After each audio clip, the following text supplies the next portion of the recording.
सत्यम computer services limited घोटाला, जिसे भारत का एनरॉन भी कहा जाता है, भारत के इतिहास में सबसे बड़े कॉर्पोरेट धोखाधड़ी में से एक था। घोटाला जनवरी 2009 में सामने आया, जब कंपनी के अध्यक्ष रामलिंगा राजू ने कई वर्षों में कंपनी के राजस्व, लाभ और संपत्ति को बढ़ाने की बात स्वीकार की।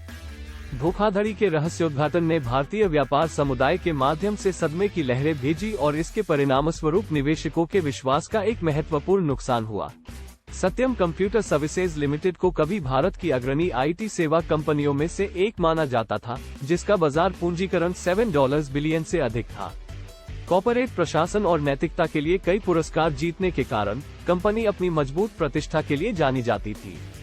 हालांकि 2009 में जिस धोखाधड़ी का पर्दाफाश हुआ था, उससे बहुत अलग सच्चाई सामने आई।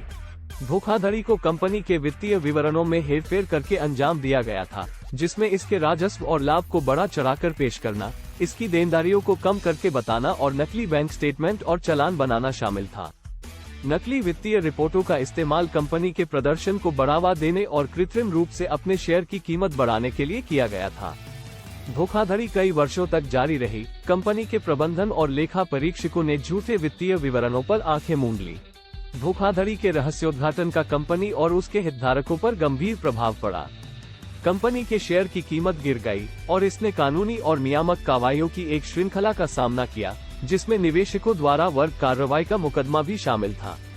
सत्यम मामले ने भारत में कॉर्पोरेट गवर्नेंस और ऑडिटिंग प्रथाओं की गुणवत्ता के बारे में भी चिंता जताई और कॉर्पोरेट वित्तीय विवरणों की जांच में वृद्धि की।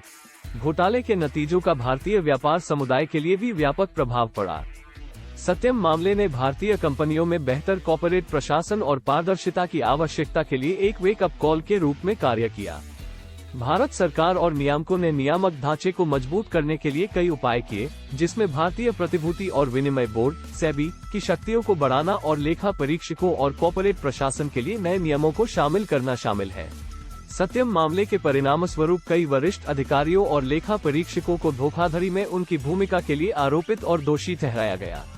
रामलिंगा राजू और कई अन्य अधिकारियों को 7 साल की जेल की सजा सुनाई गई और धोखाधड़ी का पता लगाने में विफल रहने के लिए कंपनी के लेखा परीक्षकों प्राइसवाटरहाउसकूपर्स पर जुर्माना लगाया गया।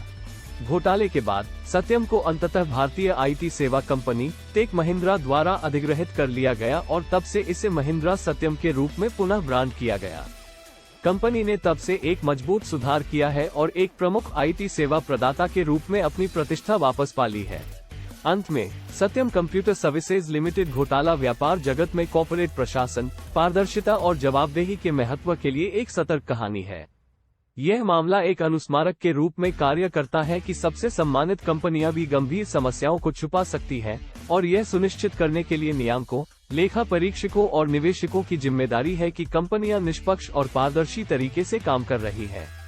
सत्यम का मामला भविष्य में इस तरह के घोटालों को रोकने के लिए कॉर्पोरेट प्रशासन प्रथाओं और नियामक ढांचे में निरंतर सुधार की आवश्यकता को भी